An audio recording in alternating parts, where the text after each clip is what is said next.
எனக்குள்ள உயிருள்ளவர் இருந்தால் நான் உயிருள்ளவனாகத்தான் இருப்பேன். என் பாடல் வேற மாதிரி இருக்கும், என் கைத்தட்டல் வேற மாதிரி இருக்கும், என் பிரசங்கம் வேற மாதிரி இருக்கும், என் பார்வை வேற மாதிரி இருக்கும், என் பேச்சு வேற மாதிரி இருக்கும், எல்லாமே வேற மாதிரி இருக்கும். ஏன்னா எனக்குள்ள இருக்கிறவர் உயிருள்ளவர்.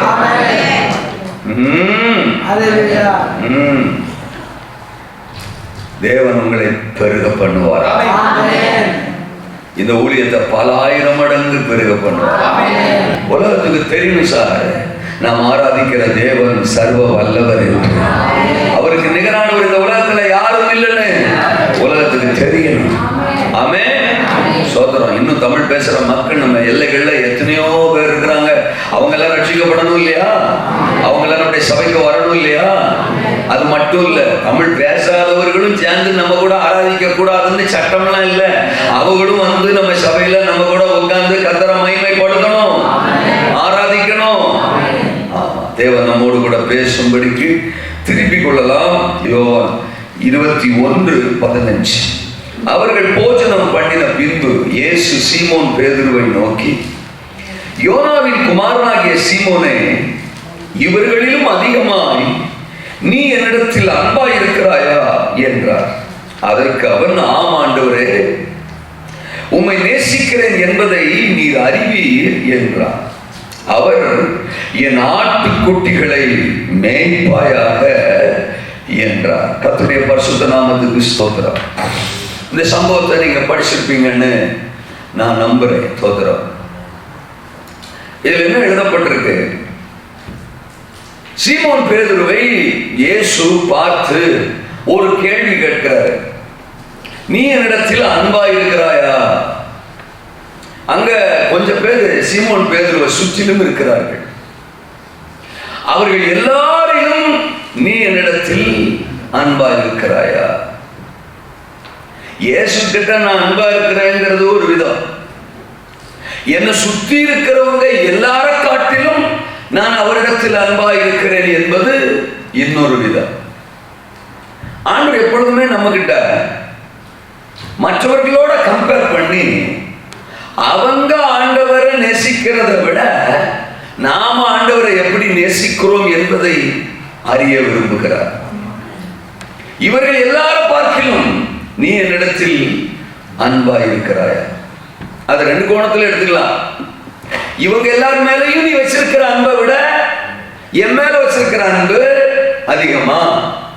இல்லைன்னா இவங்க எல்லாரும் என் மேல வச்சிருக்கிற அன்பை விட என் மேல நீ வச்சிருக்கிற அன்பு அதிகமா? ஆண்டவரை நம்ம எவ்வளவு நேசிக்கிறோங்கிறது அவருக்கு அதுல ஒரு சுயநலம். கல்யாணம் பண்ணி பல வருஷங்கள் ஆனாலும் இன்னும் என் புருஷன் என்னதான் நேசிக்கிறாரா, என்னை மட்டும்தான் நேசிக்கிறாரா, எனக்கு கொடுக்குற முக்கியத்துவத்தை இன்னொரு நபருக்கு கொடுத்துட்றாரா, அவர் கவனம் பார்வை வேற பக்கம் போயிருதா? 60 வருஷம் ஆனதுக்கு அப்புறமும் இந்த சிந்தனை ஒரு மனைவிக்கு வர்றது இயல்பு தானே. கல்யாணம் ஆகி 60 வருஷத்துக்கு பிறகு கூட சண்டை. நீங்க முந்தி மாதிரி இல்லை, நீங்க அப்ப மாதிரி இல்லை, கல்யாணம் பண்ண புதுசுல இருந்த மாதிரி இல்லை. ஆமா, நீ தான் கல்யாணம் பண்ண புதுசுல இருந்த மாதிரி இல்லை, இப்பதான் வயசாகி கிளவியாச்ச அல்ல சொல்லுங்க. ஆனாலும் இது மனுஷனுடைய எக்ஸ்பெக்டேஷன். ஆண்டவர் கூட நம்ம கிட்ட அப்படிதான் எதிர்பார்க்கிறாரு. நீ என்னிடத்துல எப்படி அன்பா இருக்கிறியா? ஏன் இங்க சீமோன் பேதுரு ஒரு எக்ஸ்ட்ரீம் கண்டிஷனுக்கு போயிட்டான். கூட கொஞ்சம் பேரை அழைச்சிக்கிட்டு எந்த கடற்கரையிலிருந்து கர்த்தர் அவனை அழைச்சாரோ அதே கடற்கரையில மீன் பிடிக்கிறதுக்கு போய் நிக்கிறான். மீன் பிடிக்கிறதுக்கு ஒரு காலத்துல இவன் மீன் தான் பிடிச்சுக்கிட்டு இருந்தான். மீன் பிடிச்சுக்கிட்டு இருந்த இவனை தான் மற்ற 4:19 லூக்கா 5:10 இந்த 2 வசனங்கள் சொல்லுது. இதுவரைக்கும் நீ மீனை பிடிச்சுக்கிட்டு இருந்த, இது முதல் நீ மனுஷரை பிடிக்கிறவனாய் இருப்பாய் என்று ஆண்டவர் இவனை பெயர் சொல்லி அழைத்தார்.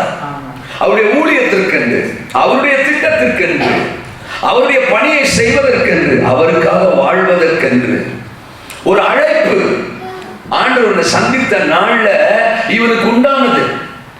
ஆனா இன்னைக்கு 3 வருஷங்களுக்கு பிறகு எங்கிருந்து அவனை அழைச்சாரோ அதே இடத்துக்கு திரும்பவும் போய் நிற்கிறான்.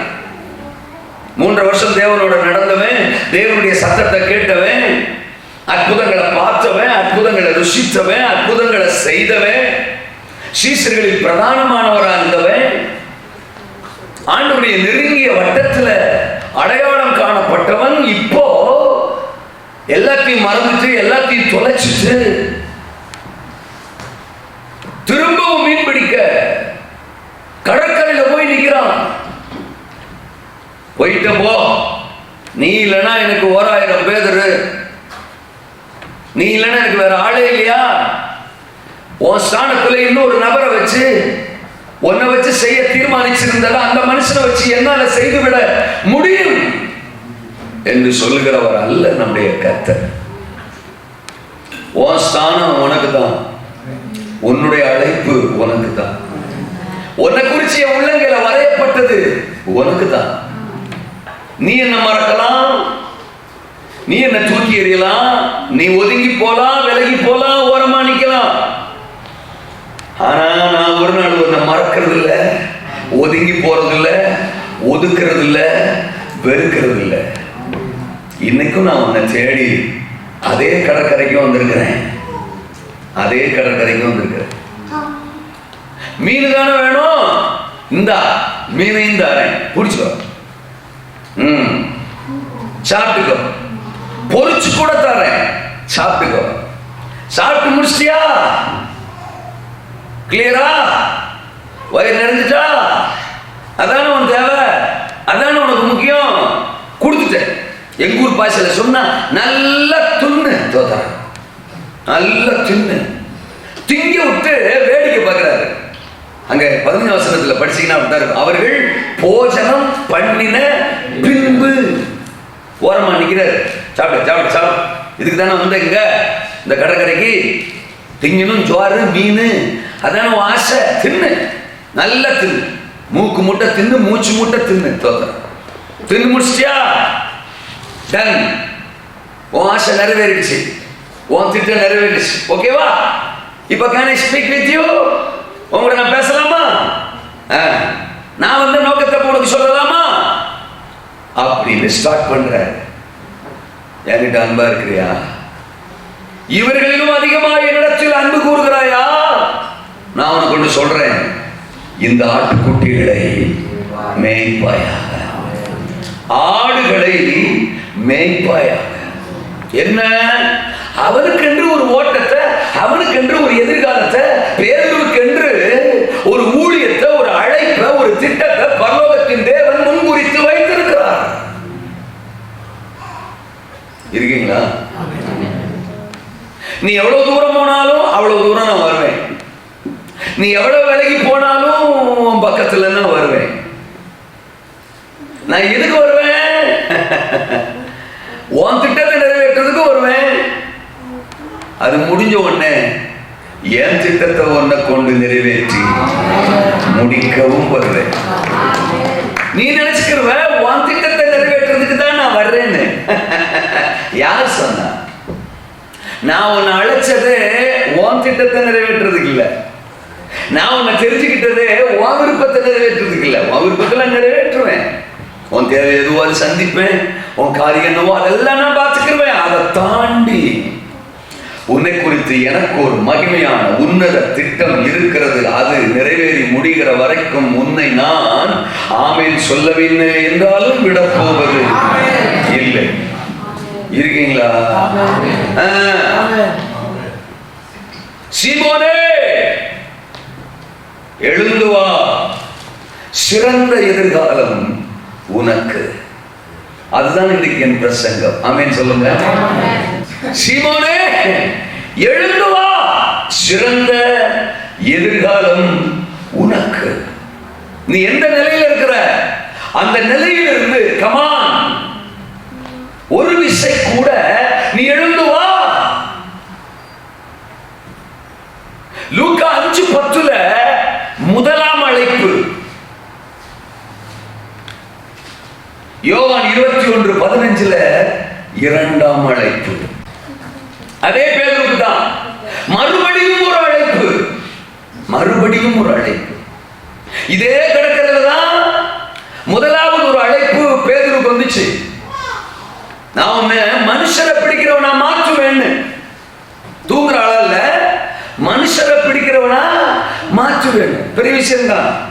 மத்தியானம் இந்நேரம் போல லஞ்ச் கிஞ்செல்லாம் முடிச்சுட்டு வந்துட்டு ஆராதிக்கிறது, பிரசங்கம் கேட்கறது மிகப்பெரிய சவால் தான். பிரசங்கம் என்ற எங்களுக்கே சவால்னா கேட்கிற உங்களுக்கு பெரிய சவால் தான். ஆனாலும் விடமாட்டேன், உங்களை தூங்க விடமாட்டேன். அதற்காக நான் இத்தனை மைல்கள் பிரயாணம் பண்ணி வரவில்லை. எழுப்பி விட்டு பிரசங்கம் பண்ணுவேன். கர்த்தருக்கு ஸ்தோத்திரம். அவங்க வாட்டுக்கு தூங்கட்டும்டா, நம்ம வாட்டுக்கு பிரசங்கம் பண்ணுவோம்டா. அப்படி பிரசங்க யாரு? நான் இல்லைங்க. ரூமுக்கு போனோடனே ஆண்டவர் என்கிட்ட கேட்பார், ஏண்டா ஒத்த ஆத்மாவை எழுப்பி விட ஒன்னால முடியல, நீ எப்படா உலகத்தை எழுப்புவ அப்படின்னு ஆண்டவர் என்கிட்ட கேட்பாரு. அவருக்கு பதில் சொல்லணுங்கிறதுக்காகவே ஆண்டவரே தூங்கிட்டு இருந்தால எழுப்பி விட்டேன் தெரியுமா உங்களுக்கு? பாத்தீங்களா, இப்ப கூட எழுப்பிட்டாங்க. ஆண்டவர் கணக்கு சொல்லணும்ல, ஆனாலும் எழுப்பிட்டு பேசுவேன். வாய்ப்பு இல்லை ராஜா. முதலாம் அழைப்புல அவர் நிக்கல. நம்மளே அழைச்சிருக்கிறாரு, ஆனா நிக்கிறது இல்லை. எதுக்கு நம்மளை அழைச்சாரோ, எதுக்கு நம்மளை தெரிஞ்சுக்கிட்டாரோ, நம்மளை குறிச்ச தேவனுடைய நோக்கம் என்னவோ அதுல நாம நிக்கிறதே இல்லை. நமக்கென்று 1000 திட்டங்கள், நமக்கென்று 1000 விருப்பங்கள், அதுலதான் பயணிக்க விரும்புறோம். ஆனா அவர் நம்மை விட போவதும் இல்ல. அவர் பிக்ஸ் பண்ணிட்டார். அவ்வளவுதான். நீ எனக்கு தான்னா எனக்கு தான், எனக்கு மட்டும்தான்னா எனக்கு மட்டும்தான். உன் புருஷனுக்கு கூட கிடையாது பாரு. அல்லையா சொல்லுங்க, எனக்கு தான். உனக்கு ஒரு புருஷனை கொடுத்துருக்கிறனா சேஃப்டிக்காக. அல்லையா சொல்லுங்க. உனக்கு ஒரு மனைவியை கொடுத்துருக்கிறனா அது ஒரு நோக்கத்துக்காக. ஆனால் ஒட்டுமொத்தமா உன் ஆவி, ஆத்ம, சரீரம், உன் வாழ்வு சகலமும் எனக்கு மட்டும்தான். எனக்கு மட்டும்தான். மறுபடியும் ஒரு ரீகால், ஒரு திரும்பவும் ஒரு அழைப்பு பேதுருக்கு. Come on come on. அதனால நம்ம பாடுறோம், எந்த நிலையில் நான் இருந்தாலும் என்னை வெறுக்காதவர் என் இயேசு ஒருவரே, என் நேசர் ஒருவரே. என்ன ஒரு மாதிரி பாக்குறீங்களா? என்ன அர்த்தம்? பாட்டை உருப்படியா பாடுறானா இல்லையானா டெஸ்ட் பண்றீங்களா? தோத்துறேன். ஒரு முறை அந்த வரிகளை பாடலாமா? எந்த நிலையில் நான் இருந்தால் என்னை வெறுக்காதவர் என் இயேசு ஒருவரே, என் நேசர் ஒருவரே. எந்த நிலையில் நான் இருந்தால் என்னை வெறுக்காதவர் என் இயேசு ஒருவரே, என் நேசர் ஒருவரே. எந்த நிலையில் நான் இருந்தால் என்னை வெறுக்காதவர் என் இயேசு ஒருவரே, என் நேசர் ஒருவரே. அங்கே உட்கார்ந்துருங்க. சோதரம். அல்லேலூயா சொல்லுங்க. உங்க ப்ரமோஷன். சோதரம். எப்பயாவது பாடுவேன், அப்ப நீங்க வாசிக்கலாம். தூங்கிடக்கூடாது, சரியா? கர்த்தருக்கு சோதரம். இருக்கிறீங்களா? பலிபீடத்தில் இருக்கிற நீங்க ரொம்ப முக்கியம். உங்களை வச்சுதான் இங்க இருக்கிற எல்லாருக்குமே சொல்றேன். ஆமாண்ணா, நீங்க ரொம்ப முக்கியம். சோதரம். நீங்க எப்படி பாடுறீங்க, நீங்க எப்படி மியூசிக் போடுறீங்க, நீங்க எவ்வளவு ப்ரிப்பரேஷனோட இங்க வந்து நிக்கிறீங்க, அது ரொம்ப முக்கியம். ரொம்ப முக்கியம். வித்தவுட் பிரசன்ஸ் இங்க வராதீங்க. இதனுடைய சகோதரனுடைய சபை. அதான் நான் உரிமையா சொல்றேன். Without preparation, without presence, without prayer, without praising இங்க வராதீங்க. ஏன்னா நீங்க ரொம்ப முக்கியம். நீங்க தான் இங்க இருந்து எல்லாத்தையும் கடத்துற ஆளு. நான் ஆண்டுட்டு ஜெபம் பண்ணுவேன். நீங்க நான் அனுமதிக்கலன்னா ஸ்டேஜில் என்னை ஏத்தாதீங்கப்பா, என்னை ஏத்தாதீங்க. இங்க இருக்கிற யாரையாவது வச்சு அவர் திட்டத்தை நிறைவேற்றி விட முடியும். ஒரு கழுதையை வச்சு அவர் சித்தத்தை நிறைவேற்றி விட முடியும். நான் குறுக்க தடையா நிக்க கூடாது. இருக்கீங்களா? ஆமென் சொல்லி பழகுங்கோ. நல்ல வார்த்தைங்கோ.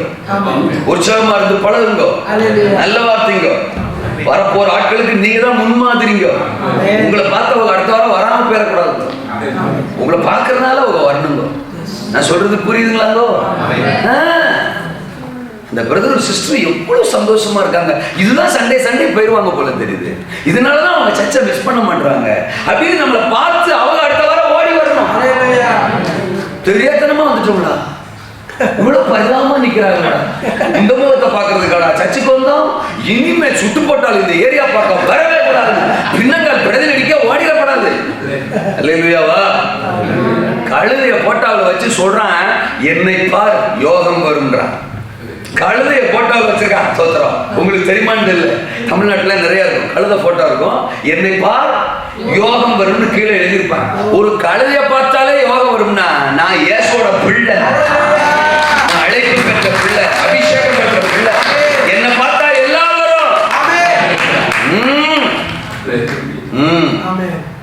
அழைப்பு, மறுபடியும் ஒரு அழைப்பு இன்றைக்கு உங்கள் முன்னால் கர்த்தர் வைக்கிறார். நீ எங்கே நிற்கிறாய்? ஆதாமே நீ எங்கே இருக்கிறாய்? ஏதேன்ல கேட்டார். எலியா அசூர செடிக்குள்ள, எலியாவே இங்கே உனக்கு என்ன காரியம்? கமா, உன்னை நான் இதுக்கு அழைக்கலையே, உன்னை நான் இப்படி இருக்க அழைக்கலையே. உன்னை குறிச்சு மிக மகிமையான மேன்மையான திட்டத்தை அல்லவா என் உள்ளங்கையில வரைஞ்சிருக்கிற. கமா, சிந்தித்திராதவைகள், சிறந்தவைகள், சிங்காசனங்கள் உனக்காக காத்திருக்கிறார். சிந்தித்திராதவைகள், சிறந்தவைகள், சிங்காசனங்கள். It's waiting for you. Simon வா, என்னை நேசிக்க எழுந்து வா, என் வார்த்தைக்கு செவி கொடுக்க எழுந்து வா, என் விருப்பத்தை நிறைவேற்ற எழுந்து வா, இவர்களிலும் அதிகமாய் என்னை நேசிக்க நீ எழுந்து வா. பிகாஸ் ஒரு பெரிய ஃபியூச்சர், ஒரு பெரிய எதிர்காலம் உனக்காக காத்திருக்கிறது. என்ன சீமோன் பேதுருவுக்கு ஒரு சிறந்த எதிர்காலம் இந்த யோவான் 21ஆம் அதிகாரத்திற்கு பிறகு காத்திருந்துச்சு. ஆண்டவரை பிரசங்கிக்கும் எதிர்காலம். என்ன எதிர்காலம்? ஆண்டவரை பிரசங்கிக்கும் எதிர்காலம். இரண்டாவது, அற்புதங்களை சாதிக்கும் எதிர்காலம்.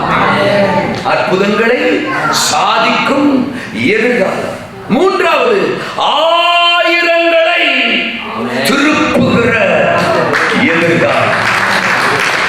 ஒன்று ரெண்டு பேர் இல்ல, ஆயிரங்களை ஆண்டவர் பக்கம் திருப்புகிற ஒரு எதிர்காலம் பேதுருவுக்காக காத்திருந்துச்சு.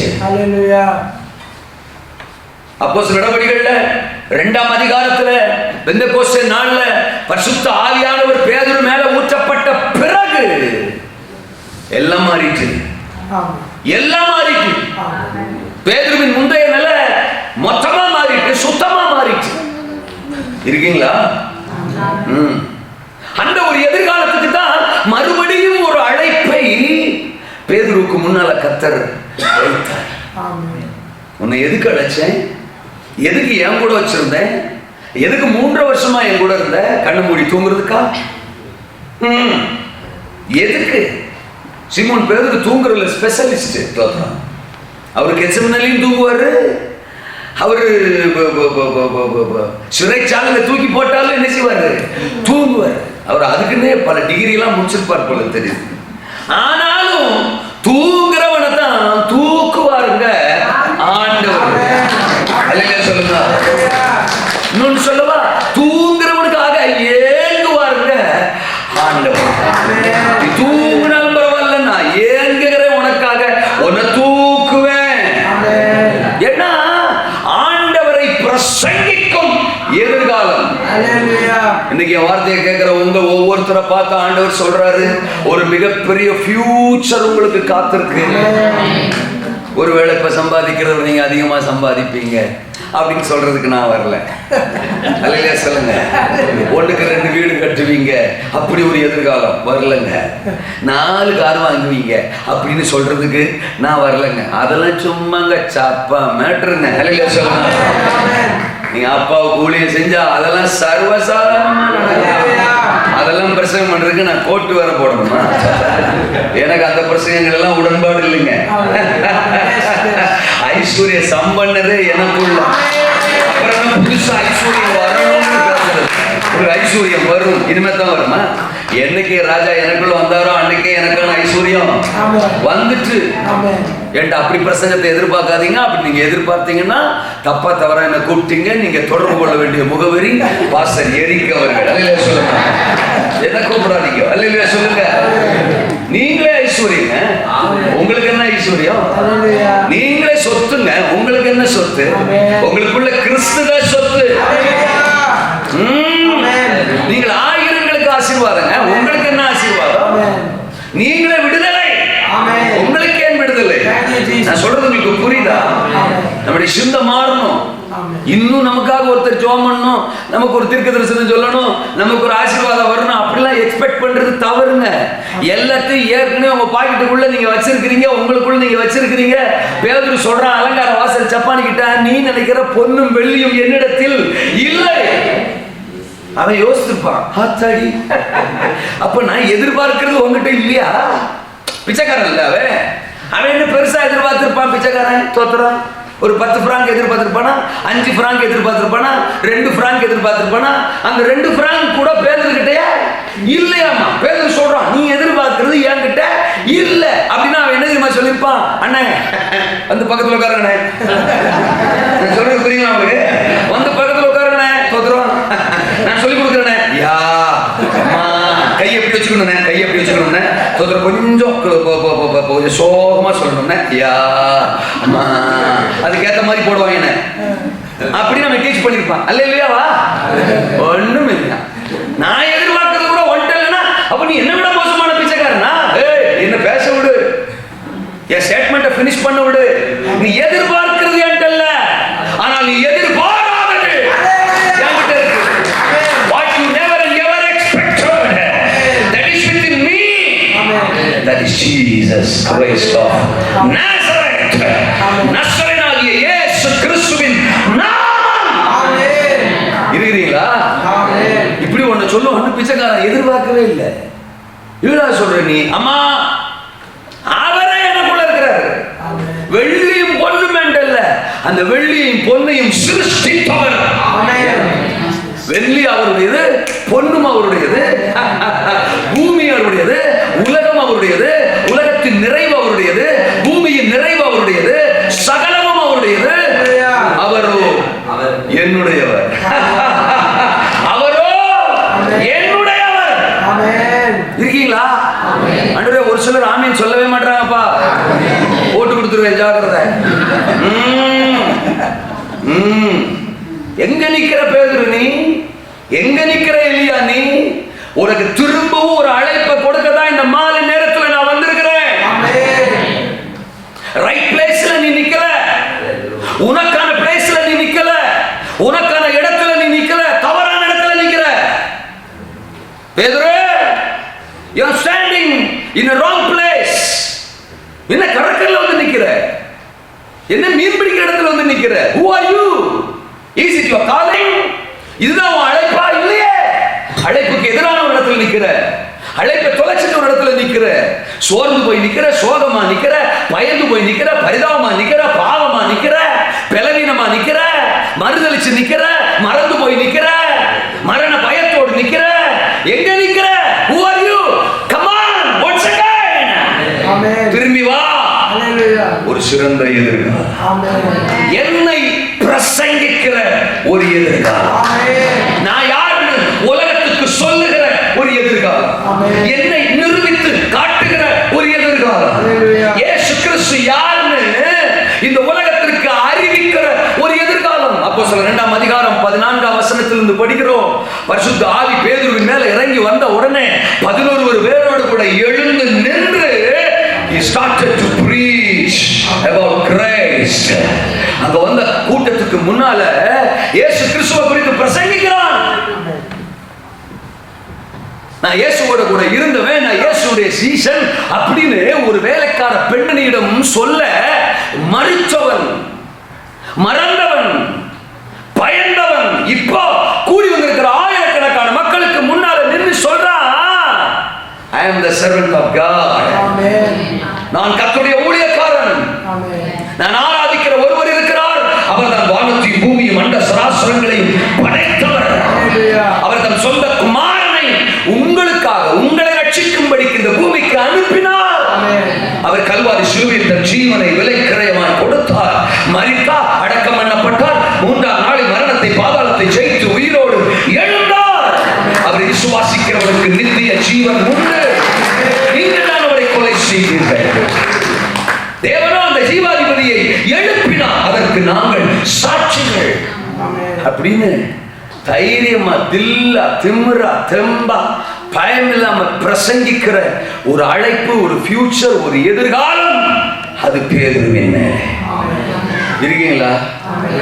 ஒரு சிலர் நான் வந்ததுலேருந்து என்னை பார்த்து சொல்றாங்க, நீங்க கீழே உட்காந்துருக்கும் போது பார்த்தா வேற மாதிரி இருக்கீங்க, அங்க போனா வேற மாதிரி இருக்கிறீங்க அப்படின்னு. அல்லேலூயா சொல்லுங்க. That's my calling. Not for me alone. தோத்திரம். இங்க இருக்கிற எல்லாருக்குமே அதான் அழைப்பு. பேச காணோம். ஆமெனா? பேச வேண்டிய இடத்துல பேசணும் சார். அதான் சார் என் வாழ்க்கை. அல்லேலூயா. மனுஷன்கிட்ட பேசுறதும் மச்சான்கிட்ட பேசுறதும் தோத்திரம், உலகத்தோட பேசுறதும் உறவுகளோட பேசுறதும் இல்லை என்னுடைய அழைப்பு.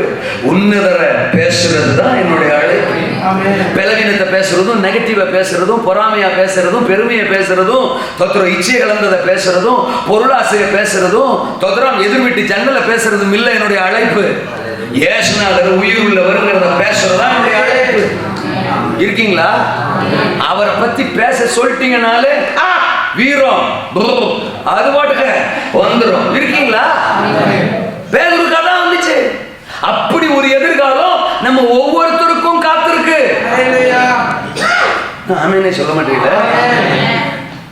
You are going to preach about Christ to this nation, to this world. இது கடைசி காலம். அப்பா சீக்கிரம் வர போறார். ராஜ்யத்தின் சுவிசேஷம் பூலோகம் எங்கும் உள்ள சகல ஜாதிகளுக்கும் சாட்சியாக பிரசங்கிக்கப்படும். அப்பொழுது முடிவு வரும்.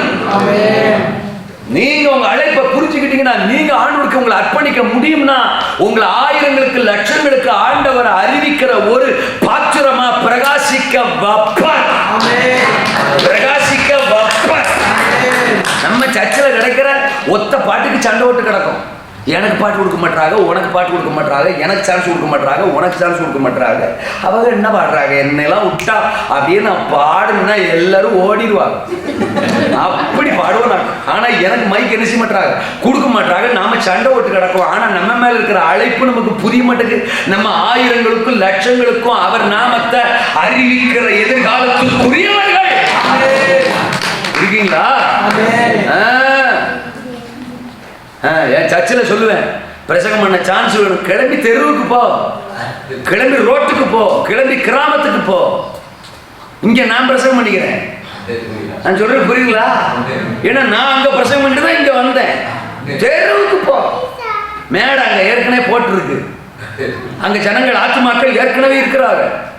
நோட்டீஸ்லாம் அடிக்க வேணாம், போஸ்ட்லாம் அடிக்க வேணாம், வாட்ஸ்அப்ல சோதரம், ஃபேஸ்புக்ல எல்லாம் அப்படி போட்டாவை போட்டு விடலாம் வேணாம். சோதரம் நீ போ, அதான் வசனம். நீங்கள் உலகம் எங்கிலும் புறப்பட்டு போங்கள். இருக்கீங்களா? ஊழியம் பண்ண ஆரம்ப காலத்துல, ஊழியத்துக்கு வந்து ஆரம்ப காலத்துல விசுவாசிகள் இருக்க மாட்டாங்க. இருந்தாலும் பிரசங்கம் பண்றதுக்கு 2 டிக்கெட் 3 டிக்கெட் ஒரு வயசான அம்மாமாரு சோதரம், அது கொட்டாய் விட்டு ஆளை க்ளோஸ் பண்ற மாதிரி உட்காந்துருக்கோம். அதுக்கு இதுவும் தெரியாது, கோலியாத்தும் தெரியாது, பேதுருவும் தெரியாது, யோசுவாவும் தெரியாது. அதுக்கு போய் என்னத்தை பிரசங்கம் பண்ணது? எல்லா ஊழியர்களுக்குமே ஆரம்ப கால ஊழியத்துல பெரிய சிக்கல் தான். அப்போ என் பிரசங்க வேட்கையை நான் தீர்த்துக் கொள்ற ஒரே இடம் தெருவுதான். கிளம்பி தனியா போயிடுவேன். கூட 2 பேர் வர்றாங்களான்னு பார்ப்பேன். வரலையா நான் மட்டும் போயிடுவேன். வாலிபன் தான், எதை பத்தி யோசிக்க மாட்டேன். சுவிசேஷத்தை குறித்து நான் வெட்கப்படு கிளம்பி போயிடுவேன். ஒரு பாட்டை பாடுவேன், தோத்துறான். ஒரு 10 பேர் வருவாங்க, அவ்வளவுதான், அடிச்சு கிளப்புவேன், தோத்துறான். கடைசியில் ஆட்டு காலம் கொடுப்பேன். ஒரு முறை ஒரு தெருவு, அது எப்படி கிராமங்களுக்கு அதிகமாக போவேன்னா, சுவிசேஷம் இங்கே சொல்லவே கூடாதுன்னு எந்த தெருவு எந்த கிராமம் சொல்கிறாங்களோ அதை லிஸ்ட் எடுத்து அந்த தெருவுக்கு தான் போகிறது. என்ன நடக்குதுன்னு பார்ப்போம். ஒரு ஊரில் பிரசங்கம் பண்ண போனால் தோத்துறோம், பிரசங்கியார்களை விரட்டுவாங்களாம், அடிப்பாங்களாம். மகா மோசமான ஊர் கேள்விப்பட்டேன். ஒரு நாள் என்ன பண்ணேன், அந்த ஊரை செலக்ட் பண்ணிட்டேன். போயிடுவோம். ஆசீர்வாதம் நிரம்பி வழிந்தோடும். Come and see. நம் கண்ணீர் யாவையும் இயேசு துடைத்திடுவார். உடைய தேவன் எழுந்தருள்வார். J Mission Church, Mosüslistraße 32, 6032 Emmen, Luzern. Halleluja, Halleluja, அவருக்கே மகிமை. Halleluja, Halleluja, அவருக்கே கனம். Halleluja, Halleluja, அவருக்கே துதிகள். Halleluja, Halleluja, அவருக்கே புகழ்ச்சி.